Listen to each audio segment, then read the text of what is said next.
Mr. Botticelli, your hands are tied on Schedule 1. But it is ludicrous, absurd, crazy to have marijuana in the same level as heroin. Ask the late Philip Seymour Hoffman, if you could. Nobody dies from marijuana. People die from heroin. And every second that we spend in this country trying to enforce marijuana laws is a second that we're not enforcing heroin laws. And heroin and meth are the two drugs that are ravaging our country. And every death, including Mr. Hoffman's, is partly the responsibility of the federal government's drug priorities for not putting total emphasis on the drugs that kill, that cause people to be addicted and have to steal to support their habit. And heroin and meth is where all of your priorities should be. And it's not just Mr. Hoffman, a brilliant actor at 46 years of age, who first went to prescription drugs and then came back to heroin. That's our two major issues, I guess. I had a young friend, son of a girl I dated, who died of a heroin overdose about 2 years ago. I went to a party in Memphis recently, not Vermont, where the governor spent his entire State of the State hour address talking about the ravages of heroin in his state, but Memphis, Tennessee, where 4 women, give or take my age, well, maybe 15 years younger, sometimes I lose perspective, talked about heroin being a great problem among their children and in the Memphis community, and about another young man who had died of heroin. Heroin is getting into the arms of young people. And when we put marijuana on the same level as heroin and LSD and meth and crack and cocaine, we are telling young people not to listen to the adults about the ravages and the problems, and they don't listen because they know you're wrong. Because as Mr. Micah said, we know a lot of young people smoke marijuana. They shouldn't. Young people should be being young people. The most precious commodity in the world is time. Young people have got lots of time. Mr. Mike and I don't have that much more time. That's just the realities. And when you're young, enjoy being young, playing ball, taking it easy, just doing kids' things and learning. And you shouldn't be doing drugs, but they are. And we need to make sure that we keep them alive. We need to educate them. But our efforts ought to be toward meth and heroin. That's where efforts should be. And it shouldn't be Schedule 1. Anybody that goes to jail for marijuana is a crime when people for possession are taking their liberties away. It's a waste of money. It's a waste of resources. It's a crime committed by our government. There is a cultural lag in this country, and this Congress is a leader in it. With all due respect, you should be listening to scientists. I understand the parents who are grieved because their child died of an overdose. They didn't overdose on marijuana. And you're listening to them rather than the scientists? Mr. Botticelli, it may go back to A Few Good Men, the movie, Jack Nicholson. You can't handle the truth. The truth is the drug war failed. Your direction on marijuana is a failure.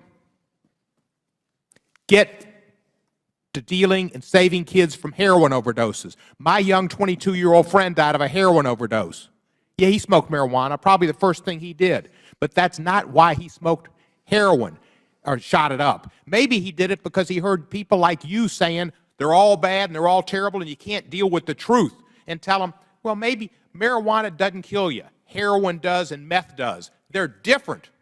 And until you deal with the truth, the kids aren't going to believe you at all.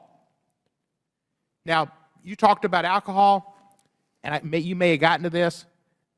Cirrhosis of the liver, pretty serious thing. Violence against spouses and women. People don't smoke marijuana and beat up their wives and girlfriends. They get drunk. Sometimes they beat up their wives and girlfriends. And I know you've got your statistics. I would debate your statistics. And if you get into your statistics about the amount of people who had marijuana in their system who were arrested or had fatal accidents, I would submit they probably had other drugs in their system, like cocaine or crack in addition to the marijuana, or they had alcohol and marijuana wasn't the cause. Because what I've understand is people smoke marijuana, mostly they drive slower and they look out for the cops. They don't drive fast and wild like people do on alcohol and cause deaths. Maybe the reason there's so many more people smoking marijuana now is because they're not listening. And maybe they're doing the other drugs too. But it also shows that the drug war has been a failure. It's been a serious failure. Harry Anslinger started. You know who Harry Anslinger is, don't you? I do not, unfortunately. You never? Well, you should, because he's your great-grandfather. He started this war in the 30s, and he was tuned out too. And he did it to get the American public had problems, which sometimes I think we still got them, with Hispanics and Mexicans coming into this country. And it was a war on Hispanics and African Americans. And that's when they made marijuana illegal, was in the 30s. And it was all directed at those people. And Latinos are just as much discriminated against as African Americans in disparate arrests.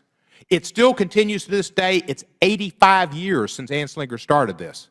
And it's the fact that we spent so much time arresting people is sinful. You talked about the overall effects of marijuana. Again, you can't name one person who's died from an overdose of marijuana, can you? Not to my knowledge, sir. Right. And you say the cumulative effects. Do you know people, possibly, or heard of people who smoke marijuana who are corporate giants, run banks, run major corporations? Do you know about these people? Yes, sir, but I also know equal number of people. I know a substantial number of people who also have gone on to develop significant disorders who have smoked marijuana. Again, 1 in 9 people who try marijuana develop a dependency, and we know that particularly those kids who use it earlier in their Kids shouldn't use it. Kids shouldn't use it ever. And at age 18, people shouldn't be arrested for it. Mm-hmm. Maybe it should be 21. But kids shouldn't use it. That's something we all agree on. But the fact is, we need to put our priorities toward heroin and meth. What percentage of your budget goes towards heroin addiction? So I don't think we necessarily slice our budget, our demand reduction budget, based on drugs. Again, our prevention efforts are focused on preventing drug use. Isn't that a mistake when people die from heroin in great numbers that the Vermont governor spends his entire state of the state on heroin use? And we don't distinguish and try to save people's lives? That's when you knock people over at the corner store. It's not to get money to buy a donut because you're high. It's to buy heroin because you're hooked. Mm-hmm. That causes people to die. What percentage of your budget goes towards heroin addiction? So I don't think we necessarily slice our budget, our demand reduction budget, based on drugs. Again, our prevention efforts are focused on preventing drug use. Isn't that a mistake when people die from heroin in great numbers that the Vermont governor spends his entire state of the state on heroin use? And we don't distinguish and try to save people's lives? That's when you knock people over at the corner store. It's not to get money to buy a donut because you're high. It's to buy heroin because you're hooked. Mm-hmm. That causes people to die. Our office in 2011, I think, acknowledged the burgeoning prescription drug and opiate epidemic that we have in the United States. In 2011, we released a plan that looks at dealing with the prescription drug abuse and opiate issues. Let me ask you, my time's about to run out, and it may have. Let me ask you one thing. I corresponded back in 2011 with I guess your predecessor, Kirliowski? Kurlikowski. He is actually the current director now. Is he? He said back then that there was no particular, they haven't found any medical use. To date, however, the FDA and the Institute of Medicine have not found smoked marijuana to be a safe or effective medicine for any condition, nor has any medical association come out in favor of smoked marijuana for widespread medical use. I think that medical associations have, but are you not aware of the fact that people use smoked marijuana to get them through cancer treatment, nausea? I do, sir, and it's never been our office's position to either to arrest people who've been using medical marijuana. I think it's important for us, and again, unfortunately, that the FDA is not here. You know, that it's the FDA process that ultimately determines the scientific efficacy of a. But couldn't you try to influence it? Shouldn't that be part of your job? I had a buddy who was a SEAL. He died of pancreatic cancer. So when he was he smoked marijuana at the end. His mother said it's the only thing that makes Oral smile or eat. So that was pretty good.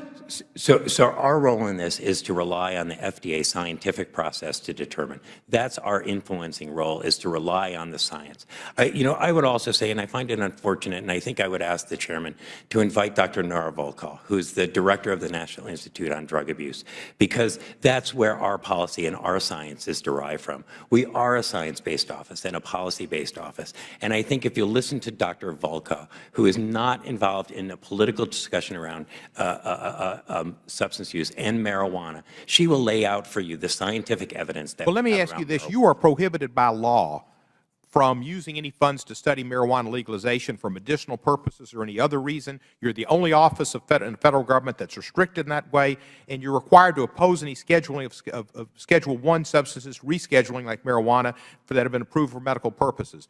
Aren't you troubled by these constraints, and don't you think that your expertise should be allowed to be used and study science and contribute to a positive classification of drugs? So I'm not familiar. Congress put that language in our reauthorization, and I'm actually not, I don't know the background of that. Would you support legislation to allow you to participate and to voice your opinion and to use science as a basis for your determination? Well, what I would do is support that federal agencies have the ability to do that. So yours is prohibited by law. Should that restriction not be lifted? Again, I think we'd have to have subsequent conversation in terms of. You mean you think you should be muzzled? I think that it's important that our office not involve itself in terms of given legislation or given activities. And I believe that that was the genesis for that language, that the office not involve itself in state. But the totality of the drug world, you need to participate. And if you realize that medical marijuana, as 20 states have found, can help people with cancer, with nausea, with those maybe glaucoma. I mean, Montel Williams apparently has some benefits from it. Lots of people do. That you should be able to participate and set our drug policy straight. Mm-hmm. Your job should be to have a sane drug policy, not to be muzzled and handcuffed. Yeah. From again, my standpoint, I'm happy to engage in fuller conversation, is that that has not handcuffed other offices and other federal agencies who are tasked with that work from investigating. In 1971, Congress created a commission that was headed by Governor Schaefer of Pennsylvania to study federal marijuana policy. That commission came out in favor of decriminalization, but it wasn't put in place. That was 1971. Would you support a new commission to study federal marijuana policy? So I haven't seen that legislation. I'd be happy to have further conversation. Would you? It's a concept. Again, I think we'd be happy to have a conversation in terms of what that might look like. Thank you, sir. And I yield back the balance of my time. Well.